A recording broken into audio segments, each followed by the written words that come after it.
AI is a hot topic right now, and business leaders are rushing, seriously trying to figure out where they fit into this new world.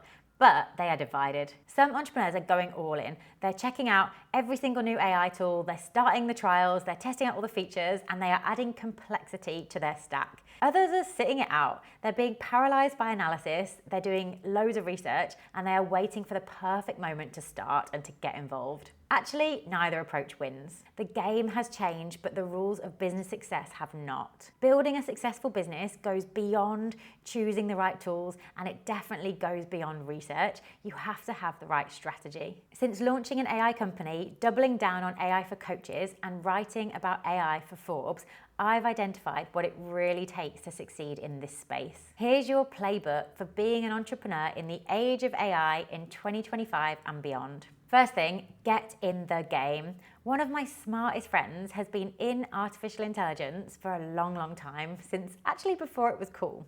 But right now, he's not in this game. The reason he's not in the game right now is because he's too smart. He can almost see the future of where it's all headed, and he can see how anything that he builds will become superseded in the future. So yes, he's got a point, but the thing that he's missing is that you just need to get in the game. You can't pivot from the sidelines. You can only change course when you're on the course, when you've got customers, when you've got an idea, when you've got something that you're moving forward with. Then it becomes really simple to change your approach. If you're just waiting, if you're just researching and going, oh, this isn't gonna work because of this, you miss all of these opportunities. Getting in the game is so important. That doesn't have to mean starting your own business. It could mean just using AI to create stuff, using AI to build some cool stuff, even joining an AI startup, even working with people who are working with AI. Somehow, however you do it, get in the game, get involved, get learning the lingo, get learning how it all works. After that, it's about doubling down on what works for you and starting with your superpowers.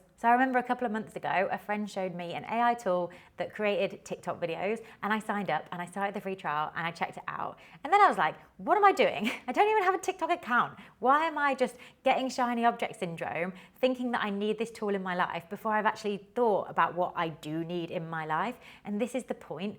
Rather than just signing up, doing everything, come back to what you're doing right now, map out your superpowers, what you love doing, what you're really good at doing, and what the world needs, and then figure out the AI tools that can match up with that. You want to keep doing the work that only you can do yourself, and you want to outsource, eliminate, delegate, AIify everything else, but you have to define it first. Once you define it, you can give everything else to the robots, and you can create more impact and more money in less time going forward, which is exactly the point of all of this. This leads me on to number 3, which is pick your strategy and stick to it. When you've defined what makes you you, what are your superpowers, stick to them and continue doing that for yourself. You're going to reach this glorious stage where you've got all this impact being made, where you've got all this output being produced, and it feels effortless because you've found the system. But the system doesn't just arrive, you have to work for it. Linked to this as well is number 4, which is apply healthy skepticism. AI is probably not going to solve all your problems, and you shouldn't expect it to.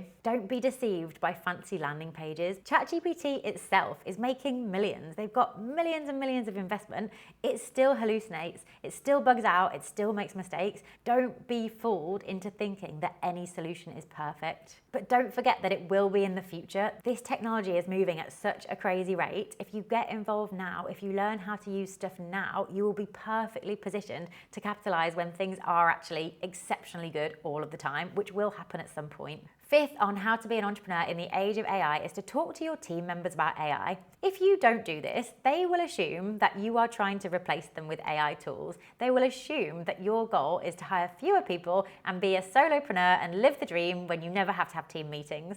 That might not be true. And if it's not, involve them. Empower and inspire your team members to understand AI, to learn about it, to use the tools. Get them to take courses, get them to experiment. Open up your business and challenge them to do their exact same job to achieve the exact same outcome of their role, but in half the time, so that they can achieve double the output, and so that they can take on new roles, or so that they can level up within your company, because really that's what you want. If you could keep only your best team member, but they could do the work of 5 team members, you would for sure do that. So get creating that person. And it starts with talking to them. The opposite is that they don't get involved at all, and then you just lose relevance, get overtaken, no one wins. or they use the tools in secret and they use them to do their work in less time and just slack off, and no one really wants that either. So doing this together, learning together, is the way to be an entrepreneur in the age of AI and the way to get your team along for the ride. 6 is stay honest about your methods. I recently hired someone to create a bunch of emails for my company, CoachVox. They were really good. She understood the brief perfectly. She took all the information about our dream customer, about what we did, and she turned them into a really awesome set of 10 emails that had perfect case studies within them. Did she use AI? Absolutely she did, and she told me. And that's the point. I'm not hiring someone thinking, oh, I want them to do this all themselves and I don't want them to use any AI at all. Instead, I want my suppliers to learn advanced use of artificial intelligence to be able to create things that I couldn't create myself, or that would take me hours and hours to create myself. With this transparency, everyone wins. If you're offering services to your clients and you can use AI to get it done faster and better, do that, but outproduce as well. Like, pass the savings on to them. Find out a way that you can outproduce and over-service without it costing you any more, because this is how you get more clients. This is how you keep your clients for longer. This is how you never get replaced by any tools, by being the people who can use them. This matters so much. It also leads me on to the 7th and final point, which is keep quality high. It doesn't matter what you can create with generative AI. If it doesn't meet your high standards, it should not be published. If it's not client ready, it shouldn't go to your clients. Don't abdicate responsibility. Quality control is still your job and your reputation depends on it. I've worked with suppliers who've sent me stuff that is clearly not client ready because they've just half-assed it and they've just used AI as a crutch and they've not checked it properly. This is not what you want.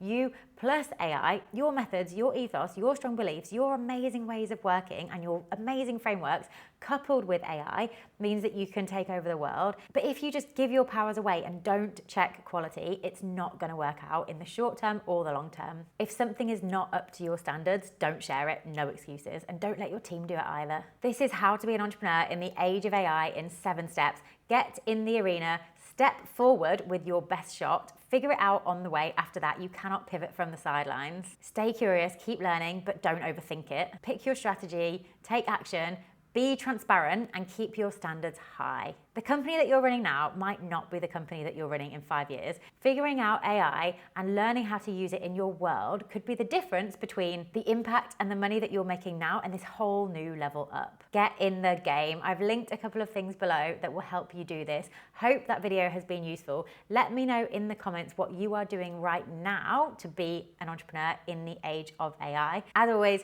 hit subscribe. There are new videos coming out all the time and I am so excited about seeing you in the next one.